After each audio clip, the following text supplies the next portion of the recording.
Penulis cerita, Sultan Diko. Pak Hakim, aku bukan pembunuh. Bab 3.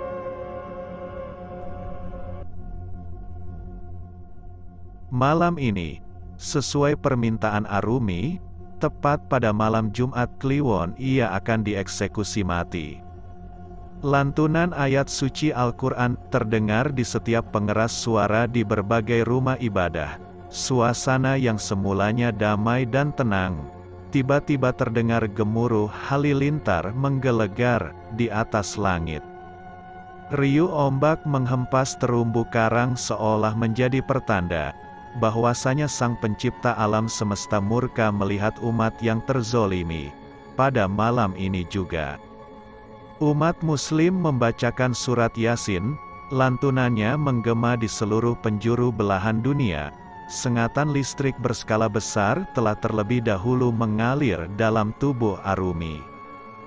Tubuhnya kejang-kejang akibat tegangan tinggi tenaga nuklir yang memberikan sensasi begitu luar biasa.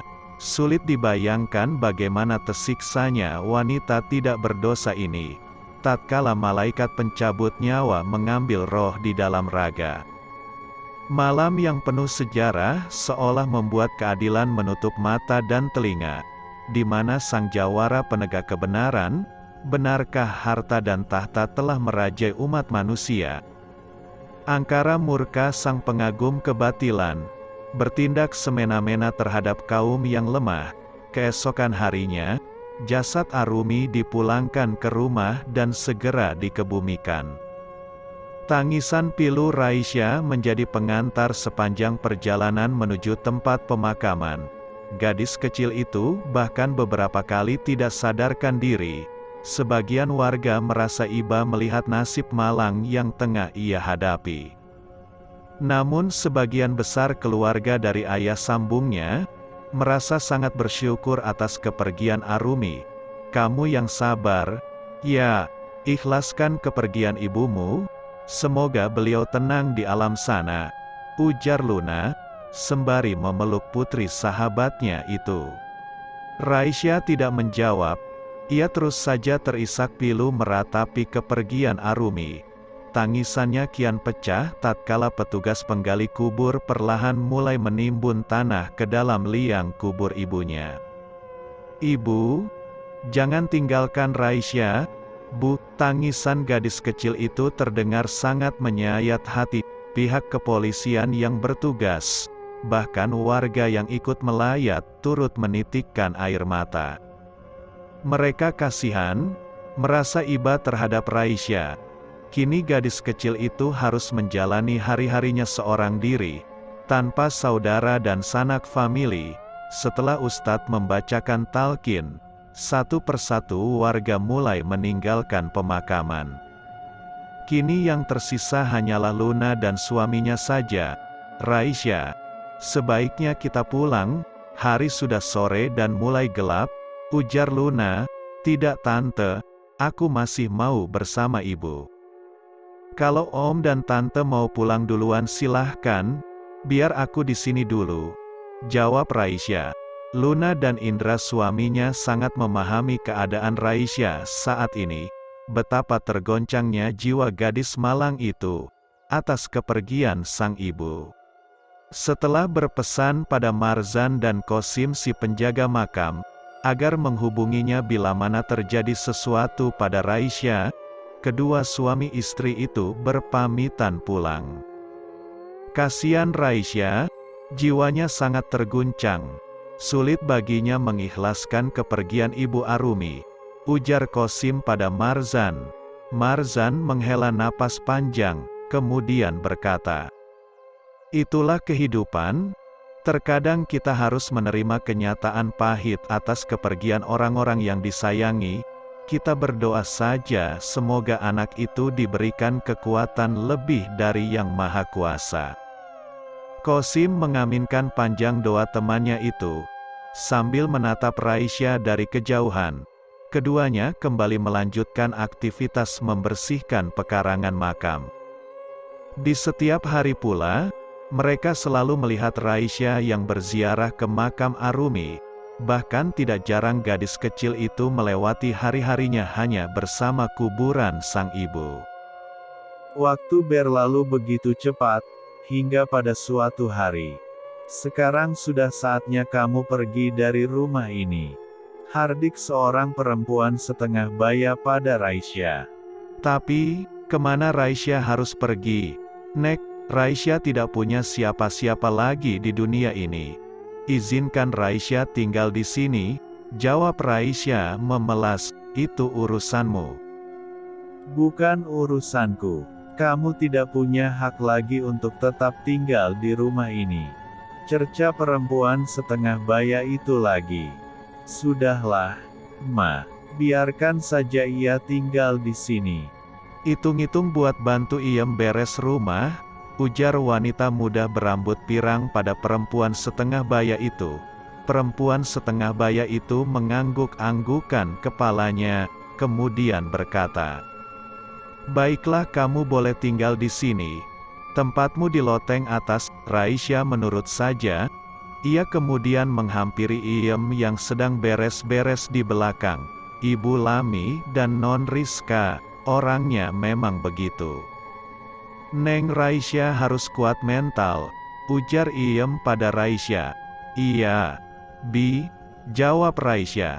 Kini hari-hari Raisya lalui begitu berat, bukan hanya hidup sebatang kara saja, sekarang kehidupannya tak ubah seorang pembantu. Makian, cemoohan, sumpah serapah, bahkan kekerasan fisik harus ia terima. Selama 1 bulan, Raisya harus tidur di loteng rumah, beralaskan kasur tipis tanpa spray di lantai yang dingin, tanpa jendela, listrik, air maupun toilet, kondisinya juga gelap dan dingin. Namun masih ada yang membuat Raisya bahagia. Ia diizinkan melanjutkan sekolah lagi. Walau ketika pulang ke rumah, dilarang makan bersama anggota keluarga yang lain di meja makan. Bahkan, tidak jarang Raisya seringkali menahan lapar. Beruntung Iem baik padanya, karena teringat akan kebaikan Arumi semasa hidup dulu. Iem juga tidak punya keberanian untuk melawan saat Raisya dikunci di loteng dan kerap jadi korban pemukulan Lami dan Rizka. Hingga suatu malam Raisya jatuh sakit, tubuhnya menggigil hebat, hanya kasur tipis di lantai yang juga sangat kotor dan pengap menjadi teman melewati malam yang panjang. "Ya Allah, Neng Raisya, kamu sakit," ujar Iem. Malam itu secara sembunyi-sembunyi Iem mengantar makanan ke lonteng. Hatinya sangat terpukul tatkala menemukan memar dan luka gores di tubuh Raisya. "Kenapa Neng Raisya enggak mau ikut Buluna saja? Mereka sayang Eneng. Bibi yakin Neng Raisya akan bahagia bersama mereka," ucap Iem di tengah kepanikan. "Tidak, Bi. Rumah ini satu-satunya tempat kenangan bersama ayah dan ibu." Iem tidak kuat mendengar penuturan Raisya. Ia memeluknya dengan erat disertai air mata yang berlinang. "Neng Raisya tunggu di sini." "Ya, Bibi ambilkan obat dulu," ujar Iem. Raisya hanya memberikan anggukan kepala sebagai isyarat. Namun saat Iem mengambil obat di kotak P3K, malangnya malah kepergok oleh Lami. "Mau kemana kamu?" tanya Lami. Iem terkejut. Setengah gugup ia menjawab, "Aku mau mengambil obat buat Neng Raisya, Bu," jawab Iem dengan kepala tertunduk. "Sekali lagi kamu ketahuan peduli sama anak itu, aku tidak akan segan-segan memecatmu," ujar Lami berapi-api. "Iya, Bu." Iem mengurungkan niatnya dan segera pergi ke kamar. Sementara itu, di lonteng Raisya semakin menggigil.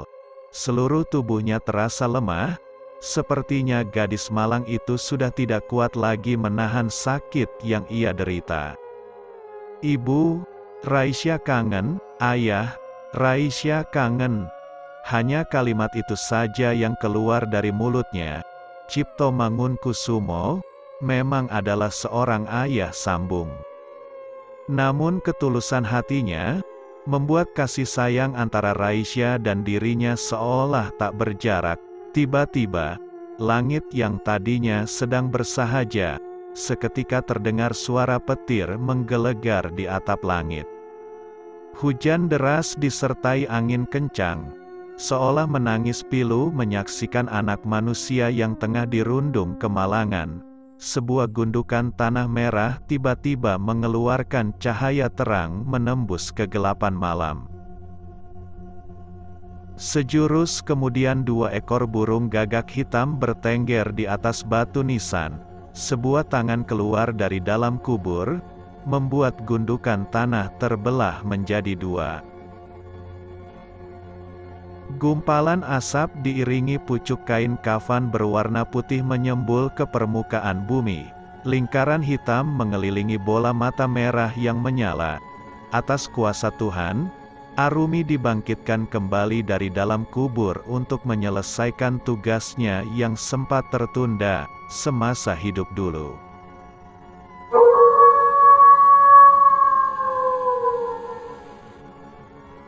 Lolongan serigala membuat suasana semakin mencekam.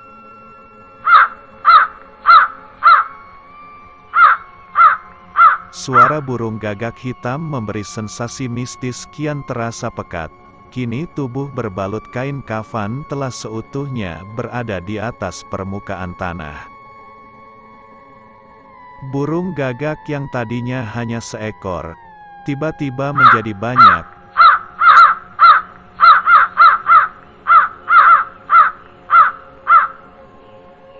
Suara riuhnya mengundang kecurigaan 2 orang yang sedang berjaga malam di makam.